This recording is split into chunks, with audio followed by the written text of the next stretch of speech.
So good evening to the local group. It's a pleasure to be here, if only virtually, to tell you about dark matter. Why is it dark and does it matter? So for an awful long time now, we've known that the universe has a dark side. For well over a century, it's been puzzling us. And in this particular case, we see the speaker telling a group of people, after the discovery of antimatter and dark matter, we've just confirmed the existence of doesn't matter, which does not have any influence on the universe whatsoever. I hope by the end of this evening I can convince you that dark matter does influence the universe. If we look at the composition of matter in the universe, we could divide everything in the universe in terms of all the matter. We can divide it into stuff we know about and stuff we don't. And the stuff we know about is about 16% of the total. And you might think that that 16% must be, well, it must be stars and galaxies, surely. But actually, if we subdivide that 16%, we actually find most of the matter in the universe that we can see is actually gas, hydrogen and helium. And you notice that only a relatively small amount is actually in the stars of galaxies. Most of galaxies are actually made up of a lot of gas, and there's a fair bit of gas in between galaxies as well. But the elephant in the room is, what is the 84%? If we think we understand the 16% reasonably well in terms of the stuff we can see, what's the 84% that we can't see? That's what we're talking about this evening. So the question is, what is this stuff? Why is it dark? And I'll be saying a little bit about matter and light. And then we'll be looking at what the evidence is that dark matter exists. There's at least 4 different strands. I think I'll have time to talk about 3 of them this evening. I'll make a handout of the talk available to David afterwards, and that will include the 4th strand as well. And we can ask, once we've looked at the evidence that it exists, we can ask, well, okay, but what is it? And there are at the moment, two main candidates for what dark matter actually is, so-called machos and wimps, which I'll explain when we get to that point. And then we can ask, does it matter? And the answer, spoiler alert, yes, it does matter, because it influences the way the cosmos has evolved. So why is it dark? Well, you could say it's dark because it's not light, but that's a rather flippant answer. Why do we call dark matter dark? Well, it's because it doesn't behave the same way as what we could call ordinary matter or normal matter, the matter that you and me and the earth and the sun and everything else we see is made up. Ordinary matter interacts through what we call the electromagnetic force, meaning that it emits and absorbs electromagnetic waves, light, and I don't just mean visible light, I mean light of any wavelength, whether it's radio, infrared, ultraviolet, gamma rays, X-rays, whatever. Ordinary matter interacts with light by emitting and absorbing light. And hence we can detect ordinary matter, either because it's glowing and emitting light or because it absorbs light from perhaps more distant objects. But dark matter does none of these things, and hence it's in a completely different category to ordinary matter. Now, we pretty much understand the interaction of atoms with light. We know that atoms can emit light, and we know that atoms can absorb light. If dark matter doesn't emit or absorb light, we come to the conclusion, well, dark matter presumably can't be made of atoms. It must be made of something else. But we're getting a little bit ahead of ourselves, because first we want to look at the evidence that dark matter exists and then ask ourselves, what could it actually be? So let's have a look at least 3 slices of evidence that dark matter exists. Firstly, galaxies in clusters. We can ask ourselves, what is it that holds galaxies together in clusters? When we look out into the universe, we see plenty of examples of clusters and superclusters containing hundreds or thousands or possibly tens of thousands of galaxies that all seem to be in the same region of space. Something is holding them together, otherwise they would have floated apart a long time ago. So what is it that's holding them together? Well, of course, it's gravity. No, it's not a trick question. Gravity is holding these galaxies together in these cluster structures. Gravity depends on mass, and we can estimate mass for a given galaxy or collection of galaxies. We can estimate the mass of a galaxy from its luminosity. To measure the galaxy brightness is relatively straightforward. We simply collect the light over a given length of time and work out how many photons of light have been emitted. And assuming we understand stars, and generally speaking we do understand stars reasonably well, we understand how they're born, how they live, how they evolve, and how they die. So if we know the brightness of a galaxy, then we know, roughly speaking, the number of stars, because although some stars are bright and some stars are dim, we understand the distribution of brightnesses, and therefore we can estimate reasonably accurately the number of stars in a galaxy of a given brightness. And we can also estimate the mass of all those stars for the same reason. Some stars are quite massive, some stars are less massive than the Sun, but we, generally speaking, understand the mass distributions, and so if we know the number of stars, we can make a good stab at an estimate of the mass of all the stars. And hence we know the mass of the galaxy. I've said here roughly, we can't be absolutely precise to the 6th decimal place, but we can, from the brightness of a galaxy, estimate the mass of the galaxy, and we can get that right, we would hope, to 10% or 20% or something like that.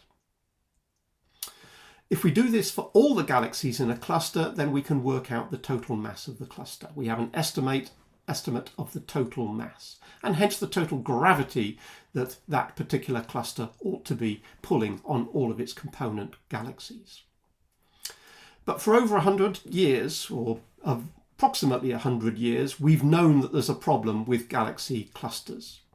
Back in the 1930s, it was realized that the gravity calculated by taking the luminous output of the galaxies and using that as an estimate of the mass, that mass was not enough to keep the cluster together. According to our understanding, the galaxies should have drifted apart long ago if the only mass holding them together is the mass that we can account for from the luminosity of the galaxies. Something is wrong, and that's been known for nearly 100 years. It's been suspected for longer, but we've got quantitative evidence that there's a problem, and that's been going for the best part of a century.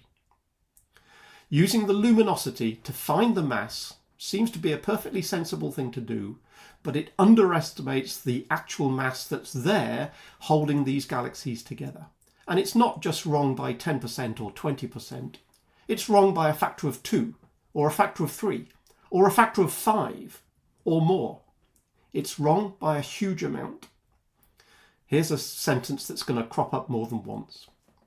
It's as if there is some additional mass that is not taken into account by taking the luminosity of the galaxies. So some additional mass that is not luminous, that's providing the extra gravity that's needed to keep the cluster intact, binding the galaxies together. What do we call this additional mass that is not luminous? Well, a long time ago the phrase was coined. Let's call it dark matter. Sounds pretty cool, that will do, and the name has stuck. A second strand of evidence, which is separate from the first. What about not galaxies in a cluster of galaxies, but what about stars in a galaxy? All galaxies rotate to one extent or another, and we can measure how fast the stars are moving using the Doppler effect. We know that if we look at the spectrum of an object that's moving towards us, the lines in the spectrum get shifted towards the blue end of the spectrum. If the object's moving away, it's shifted towards the red end of the spectrum. So if we look at stars in a galaxy, we can get a measure of their velocity. So in this cartoon on the right, stars positioned at A are moving towards us. They would have a spectrum which is blue shifted.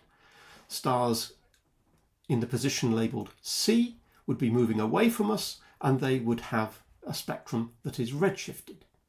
Stars that are neither moving towards nor away from us would have a spectrum in which the lines do not appear to be shifted towards the red or towards the blue.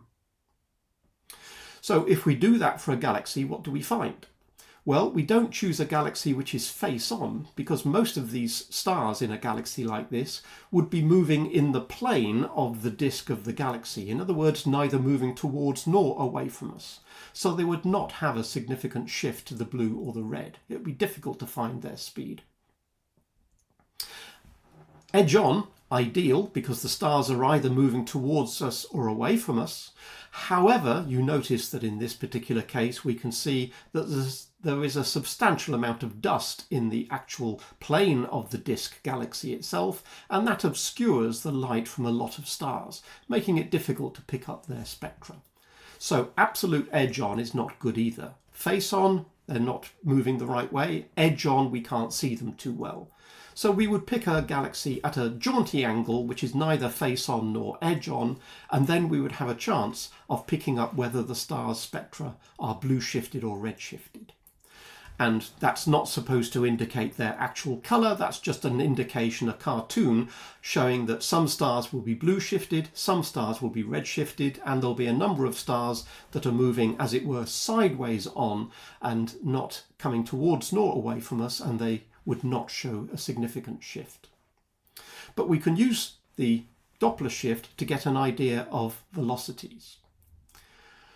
What do we expect to see for the orbital velocity of stars around galaxies? How should it vary as we look at stars further and further from the centre of a galaxy? Well, if we compare with objects moving in the solar system, for instance, if we think of the orbit of Earth or the orbit of Jupiter, the mass that's keeping those planets in position is entirely within the orbit itself. And in those circumstances, the relationship between the distance from the object to the central object holding them in place and the speed at which they move is a well-defined curve, shown here on the right-hand side. If we were to plot it slightly differently on log axes, then we get a very nice straight line relationship, but only physicists do that. Everybody else would just say the velocity is high for Mercury and then goes lower for Venus and Earth and Mars, Jupiter, Saturn. The further out from the Sun we go, the slower the planets go round. Kepler's law, as understood by Newton and as explained by Newton. So this assumes that effectively all of the gravitational pull is within the orbit of the planet in question. Now that's not quite the same when we're dealing with a galaxy, because a galaxy has the mass spread out. It's not all concentrated in the supermassive black hole at the centre, it's spread out amongst the luminous stars. But here we can plot the velocity of stars that we find as a function of how far away they are from the centre of the galaxy. And when we're close to the centre of the galaxy, not all of the galaxy's mass is within the orbit of the object we're considering. And therefore the dotted line actually goes up slightly. But once we get out beyond in this case, beyond about 10 or 15,000 light years, we get to the point where we're so far away from the galaxy, most of the mass of the galaxy is now inside the orbit of the particular star we're interested in.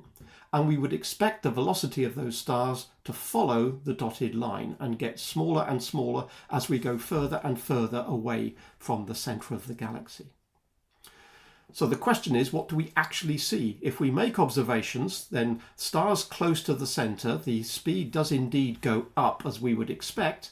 But once we get to the point where, once we're beyond, let's say for this example, 15,000 light years, once we're that distance from the centre, then most of the luminosity, most of the stars in this galaxy appear to be, roughly speaking, inside that red ellipse.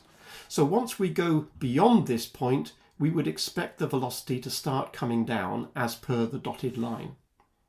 What do we actually see? Well, it's a bit difficult to find stars that far out because by definition we're getting out to the outer rim of the galaxy where there's very few stars there. But there is still plenty of hydrogen, and so although we can't see stars and work out how fast they're travelling, we can look at hydrogen atoms and find how fast they are travelling. Remember, the gravitational pull that determines the speed at which objects move is independent of the actual mass of the object. It doesn't matter whether we're talking about a star or an atom, we would still expect any object that's orbiting out here to be orbiting at the same speed. So what do we see when we move to stars or objects beyond this point at 15,000? Do we get the dotted line? No. Far from coming down, it either levels off, or in this particular example, it actually increases. Objects a long way from this galaxy are actually travelling faster than not only you would expect, they're travelling faster than the objects close to the centre of the galaxy, whereas we would expect them to be travelling much, much slower. So how can these objects be travelling so fast when they are so far from what appears to be most of the luminosity of the galaxy? It's that sentence again. It's as if there is some additional mass beyond what we can see in terms of the stars in the galaxy, some additional mass that is not luminous, that's providing the extra gravity needed to keep the stars or the gas atoms orbiting at very high velocities, even a long way outside the visible edge of the galaxy. This seems to be another example of the need for dark matter. We can visualize what we're talking about in terms of stars going around a galaxy by thinking about these two cartoons. This is what you might expect the rotation of a galaxy to look like. Stars moving quite quickly near the core of the galaxy, but stars on the outer edge, because they are so far from the centre of the galaxy, we would expect these stars to be moving quite slowly. The jump is simply because the video resets itself every few seconds. So we expect the velocity out here to be quite slow. But what we actually see is something more like this. The stars on the outside edge of the galaxy are travelling just as fast as stars that are much closer to the core of the galaxy. The so-called rotation curve of velocity as a function of distance looks very flat compared to the curve that drops away dramatically, much like planets in the solar system. So by observing lots of galaxies and seeing how the outer stars move compared to the inner stars, that tells us we need dark matter, because what we observe is what's going on the right, not what's going on the left. Let's have a think about a third strand of evidence. Gravitational lensing, rather unlike the previous two. We can calculate mass from its gravitational effect, not on galaxies in a cluster or stars in a galaxy, but on light itself. Now, dark matter does not interact with light. That's what I said right at the start of the talk, indeed. It does not emit light and it does not absorb light. That is indeed the case. However, if dark matter has mass, then mass produces a gravitational effect which can bend light. So if we look at how light travels across the universe, we can use the amount by which it's bent to tell us how much mass is present. And so in this little cartoon, we're imagining that light from a distant galaxy, instead of coming directly to the Earth and being measured here, is taking different paths through this galaxy cluster and is being bent by the large mass that's here. The background you see is a sort of representation of the fact that mass distorts space, according to Einstein's general theory of relativity, and that distortion of space produces the focusing effect of a distant galaxy. And the more massive the galaxy cluster, the more dramatic the bending of light, the more the light is deflected. And we can actually see that, for instance, in various pictures. This one is an image taken from the Hubble Space Telescope many years ago, where a distant blue galaxy is distorted by passing close to this rather closer orangey galaxy. How does it end up being something as dramatically distorted as a horseshoe? Well, we can see that by using an analogy. What if you were to look at a candle flame? A candle flame is not a point source, but it is a small blob, a little bit like a distant galaxy. What if we were to pass that light through a rather poor quality lens, for instance, the base of a wine glass? Notice that the distant candle is now distorted to the point it now shows us apparently three different sources of light. The single source of light has been distorted and split and now appears 3 times. And in the bottom right, notice that the candle has been distorted into a couple of arcs. And the extreme case, if we position the lens just right, we get the candle light spread out into an entire ring. That explains the horseshoe, not a complete ring, but a horseshoe if you don't get it quite lined up right. So next time you're having a romantic candlelight supper with your loved one, don't forget to look at the candle through the base of the wine glass and convince yourself that distant objects can appear very distorted when looked through a rather poor quality lens. And in this particular case, this galaxy cluster has produced distortions of more distant galaxies. We see distant bluish galaxies. There's an orange one there, and there's these blue streaks, and the streaks down in the bottom left. The more you look, the more you find. Some of the closer galaxies here, these slightly orangey ones, these are distorting the light from the more distant galaxies. And the more massive these foreground objects, the more distortion we get of the focusing effects of gravitational lensing of the distant objects. Now, it's not easy to do the calculations, but if you look at distorted images, you can calculate what mass must have existed in order to produce the distorted images that we see. It's a lot easier to do the calculation the other way around. Given a mass, what is that going to do to the light from a distant object? It's quite difficult to do the calculation backwards. Given these galaxies have been distorted in the following ways, how much mass must there be in the lens in order to produce these distorted images that we see in these gravitational lensing objects? We find that the mass that must be there to distort space in the way that produces these distorted images of distant objects, that mass is more than we can see in the visible galaxies within the lens itself. And here we go again. It's as if there is some additional mass that is not luminous that's providing the extra gravity that's needed to bend the light and produce the distorted images. A third strand of dark matter evidence. I'll leave the fourth one for the handout if you want to look at that as well. It's related to the cosmic microwave background. Okay, I hope you're convinced that there's evidence that something is out there. There's plenty of evidence that something is out there and it appears to be dark. But what is it? There are two principal candidates for the composition of dark matter, hereafter simply abbreviated to DM. We have either machos or WIMPs, rather whimsical names for a couple of possibilities. Massive astrophysical compact halo objects, machos, or weakly interacting massive particles, WIMPs.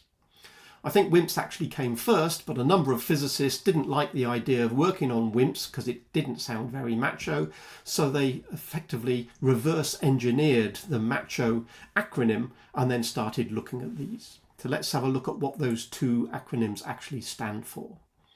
Let's start with machos. Massive astrophysical compact halo objects. Massive, well, the objects have to be massive because, of course, we're trying to come up with an explanation for a very large amount of missing mass in the universe. Remember, there's more dark matter than there is all of the matter of all of the stars in all of the galaxies. So we need something quite massive. Astrophysical doesn't really mean anything. It's only there to give us an A in the acronym to make it pronounceable. Compact. Well, we think the objects must be compact. They must be small enough that we haven't been able to see them. Perhaps they're really small, faint objects. And what does a halo object mean? Well, a halo object is simply an object that exists in the halo of a galaxy. And the halo is the large, perhaps spherical space that exists around the visible part of the galaxy itself. So for instance, in our disk galaxy, we have a lot of stars in the disk itself, and we're surrounded by a large sphere containing, for instance, globular clusters and perhaps other objects as well. How would we go about finding these machos? Well, if they are bodies that are composed of normal matter, in other words, we're not trying to say that there's some mysterious dark matter that is something new, we're just assuming it's ordinary matter, but for some reason it's ordinary matter that doesn't emit any light, or at least emits very little light. For instance, black holes, which don't emit any light as such, neutron stars and white dwarfs, which are relatively faint. It might be surprising to put white dwarfs into a category that emit no light, because when they're born, for instance, when the sun comes to the end of its life and ends up as a white dwarf, the white dwarf is very hot. But it doesn't take long for the white dwarf to cool down to the point where it's essentially emitting no light and becomes, if you like, a black dwarf. So, if these objects don't emit much light or hardly any light, how can they be detected if they exist? The answer is gravitational microlensing. Lensing like we saw before, but on a much smaller scale. So we can imagine a hypothetical situation. What if we have a star and the starlight is coming to the Earth, and as a result we're measuring the intensity of the star?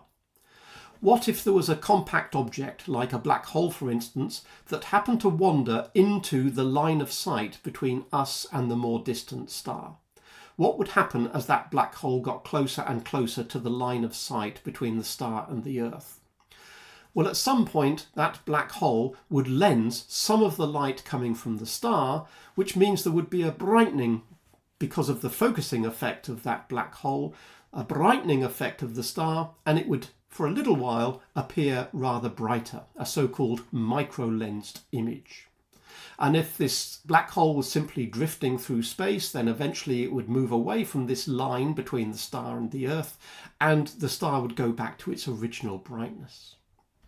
So if we were to look at not one star, because it's very unlikely to happen for any given star that a black hole just happens to wander into our line of sight, but what if we looked at thousands or millions of stars and looked for this characteristic brightening and then dimming of the star back to its original brightness in a characteristic way which would indicate the passage of a very compact object in front of our line of sight? Well, how would we do that experiment most efficiently? This is an idea of what the Milky Way looks like. It's actually a picture taken, of course, from Earth, from the inside, but let's just imagine for the sake of it that this is a picture of the galaxy seen from the outside. It's a disk galaxy with a big bulge at the centre there, the centre of the galaxy, and we are a long way out from the centre of the galaxy. But what if we were to look at stars in the Magellanic Clouds, these two satellite galaxies down here? If there are a lot of black holes floating around in the halo of the galaxy, then if we were to look from our vantage point in the Milky Way towards the Magellanic Clouds, which contain millions of stars, then any black hole that happens to wander in between us and the Magellanic Clouds might produce a microlensing event. That experiment was done a few years ago. And what was the answer? The answer is yes, there are black holes out there. There are very compact objects floating around in the halo of our galaxy, but not enough to account for the amount of dark matter that we're looking for. Remember, we're not looking for a small fraction of the universe being dark matter. We're looking for most of the matter in the universe being this elusive dark matter. So machos do exist. There are compact objects floating around the galactic halo which are quite massive, but there aren't enough of them to account for dark matter. People are revisiting this decision that there aren't enough of them simply because the idea of maybe they're not machos, maybe they're something else. We're going backwards and forwards between are they most likely to be machos or are they most likely to be something else? And people are revisiting the idea that, well, maybe they are machos, but maybe we weren't looking hard enough. Maybe these objects are actually a lot smaller than we first took into account. So although the evidence points to machos not being the answer, there are plenty of people who are revisiting this as a possibility. What was the other possibility as well as machos? WIMPs. weakly interacting massive particles. So not astrophysical objects, not stars like dead stars, like neutron stars or black holes, but some particle that we were previously unaware of. We know about the particles that make up atoms, we know about quarks, and we know about electrons, and we know about all sorts of particles, but maybe there's one we've missed in the particle zoo. What properties would it have? Well, it would have to be quite massive because, again, we would need quite a few of them to make the mass of the universe that we're trying to explain. What does weakly interacting mean? Well, remember, dark matter doesn't appear to emit light or absorb light. So we're talking about particles that interact through gravity, but not electromagnetism. This makes them similar to a particle called a neutrino, which are very elusive and seem to be whizzing around the universe at close to the speed of light. But if these weakly interacting massive particles do exist, they might be similar in some respects to neutrinos, but they would be much, much heavier and travelling more slowly. Somehow we've managed to miss them, despite the fact that we've been looking for various interesting particles for many, many decades. Somehow we've missed the fact that there are a set that we haven't yet seen. They were presumably born in the Big Bang along with everything else that we see in the universe. That's a separate topic of a talk I've given called The Beginning of Everything. If dark matter particles exist, and given that it would appear that every particle has an antiparticle, an antimatter equivalent, then maybe the annihilation of dark matter with anti-dark matter particles might produce a signal. We don't see much of that signal, but maybe WIMPs, if they exist, could be concentrated in places where there are large amounts of mass. For instance, is it possible that WIMPs prefer to live in the centre of the sun because that's where there's an awful lot of mass? And remember, they are attracted by gravity, even if they are not interacting with light in the way we understand ordinary matter. Gravity could still make them attract to the sun. So if WIMPs are in the sun, is it possible that annihilation of dark matter and anti-dark matter particles produce a signal from the sun that it's worth looking for? And indeed, that's what a number of detectors on Earth are doing. They're not only looking for dark matter, but they're looking for particles which, if they come from the centre of the sun, could be a signature of dark matter. One of these detectors is a large tank of water called Super Kamiokande in Japan. What are they using to detect any particles that travel through their detector? They're using so-called Cherenkov radiation. So here I've got a picture of a jet fighter that's travelling through the air, and this jet fighter is travelling supersonic.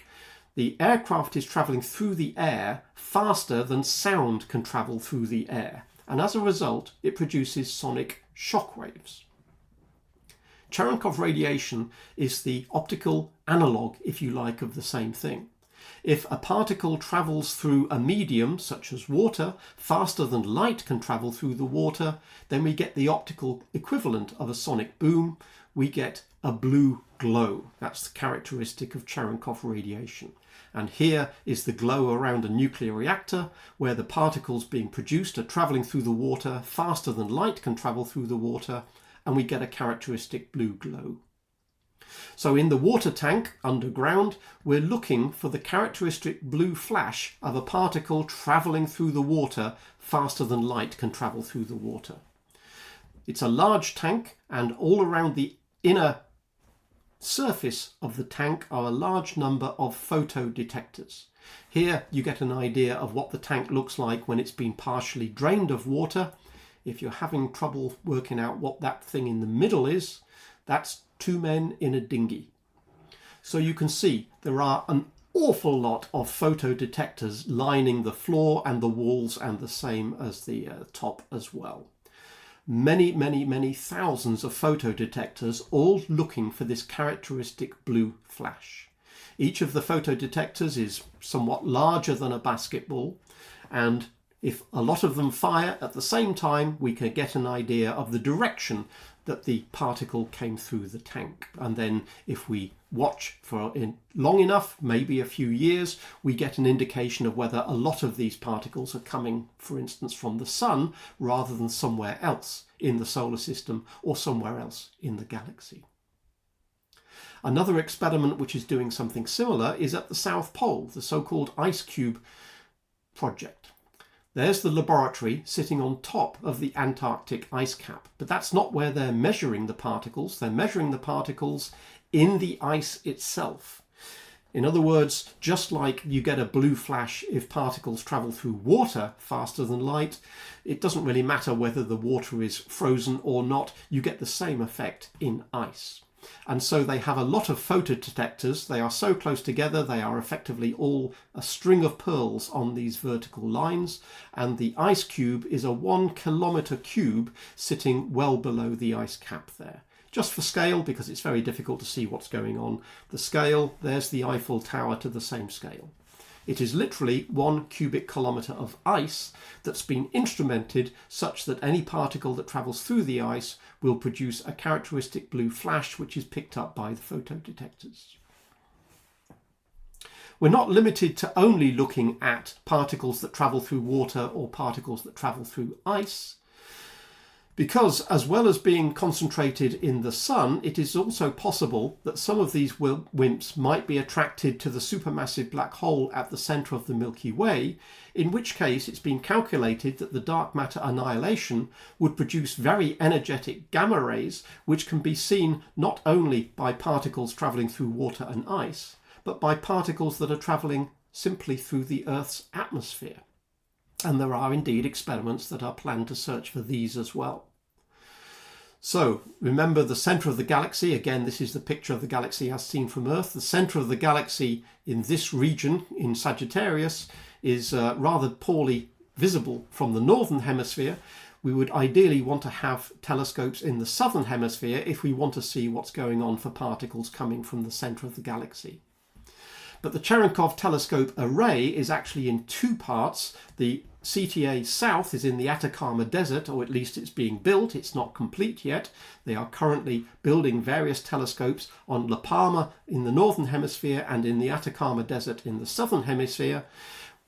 By putting one in both hemispheres, we've got a good coverage, but it is assumed that the ones in the Atacama are more likely to pick up any particles that are coming from the centre of the galaxy, simply because of its location relative to the hemispheres of the Earth. So these telescopes are looking for the characteristic blue glow of Cherenkov radiation, because particles travelling through the atmosphere could still be travelling faster than light can travel through the atmosphere. Light isn't slowed down much by travelling through the air, only a tiny fraction of a percent, but still the particles could be moving so fast they produce a characteristic blue glow, as indicated by this artist's impression. The actual blue glow is too faint for our eyes to pick up and is very short-lived. It might only last for a few billionths of a second. So we need to have a large number of telescopes looking at the sky and very sophisticated instrumentation to pick up the characteristic flash of Cherenkov radiation. So we have a number of big projects looking for signs of dark matter particles out there. And there are other smaller lab-based experiments as well. I'll indicate a few of them here. I'm not going to go through them all in detail. If you wish, you can go and look up these various acronyms, and you find lots of different experiments that are designed to try and detect the existence of dark matter particles, possibly because they might bang into an atom and cause the atom to recoil, or there are other effects that we might be sensitive to.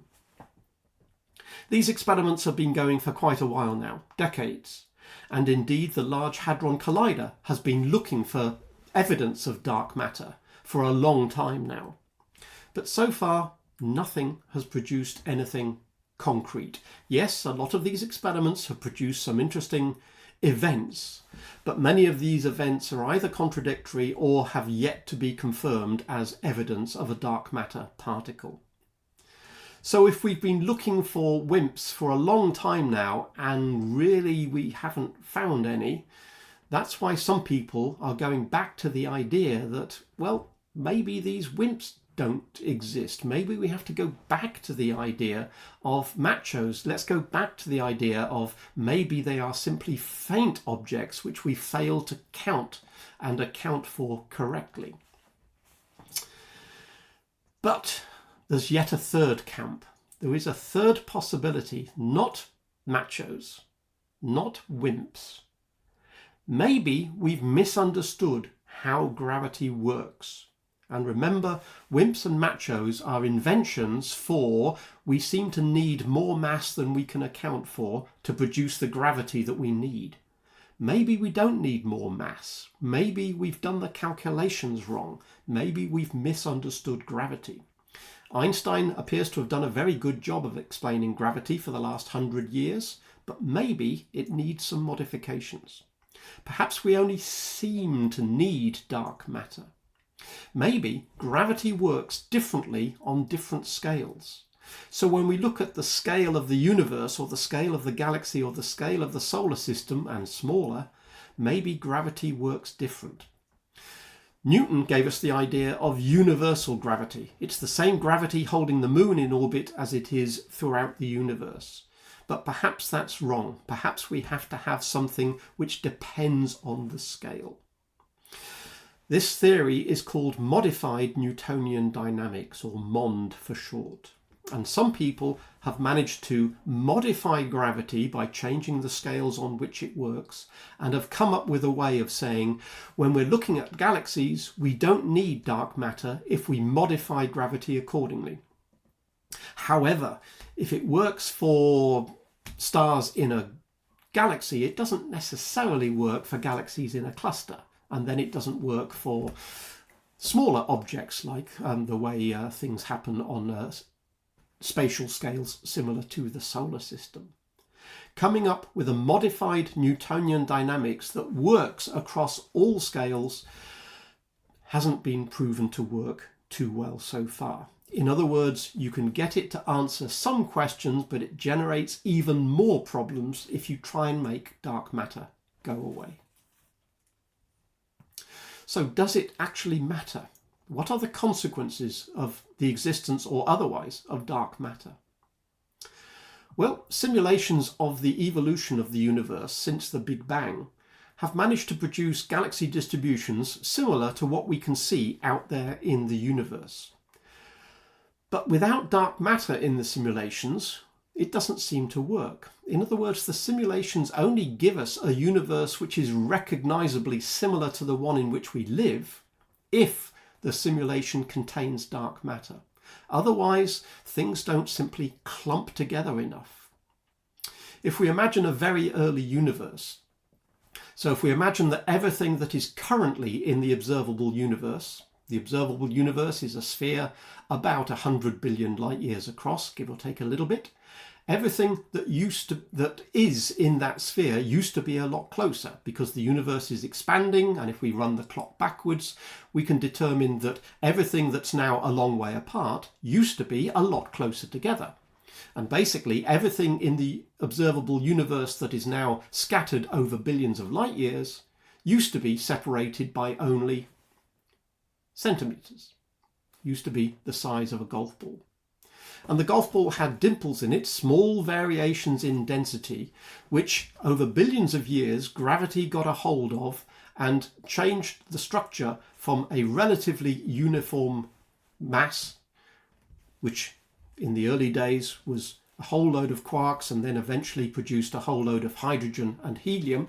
If we imagine a small bit of the universe and put a small variation of density in it, so here's a small bit of the universe, perhaps you can see there's a little bit of a patchiness about it, some parts are a little bit brighter than others.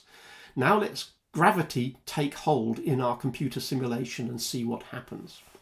Gravity takes hold of these small density variations and exaggerates them. The denser bits become denser, the less dense bits become voids in this filamentary structure which is often referred to as the cosmic web. The white dots are the places where the density is growing so high that galaxies and clusters of galaxies and superclusters of galaxies are starting to form. So we get obvious structures where the galaxies are not uniformly spaced throughout space. We get some regions which are relatively sparsely populated, and we get these filaments, these long lines of galaxies and clusters of galaxies, which is precisely what we observe when we look out into the universe to see where the galaxies and clusters of galaxies are located. We observe this sort of filamentary structure. But the simulations only give us that if we include dark matter in the simulations. So on the largest of scales, we think the universe has a sort of foamy or perhaps filamentary structure. And if we look in detail at where these filaments cross, we get these nodes. And if we zoom in, we see that's where galaxies form. So our understanding of how galaxies form has come a long way because of the development of supercomputers and our ability to simulate how we go from the Big Bang to the present day. But without dark matter in the mix, it's not obvious how we can get these simulations to work. So as far as we can tell, it does matter that dark matter exists, because otherwise, how did we come to be where we are today? So I've told you what dark matter is, in the sense that it's not ordinary matter, because matter and light interact with each other and dark matter appears not to do so. The evidence, I talked about galaxies in clusters, stars in galaxies, and separately gravitational lensing. The cosmic microwave background I'll leave to the handout.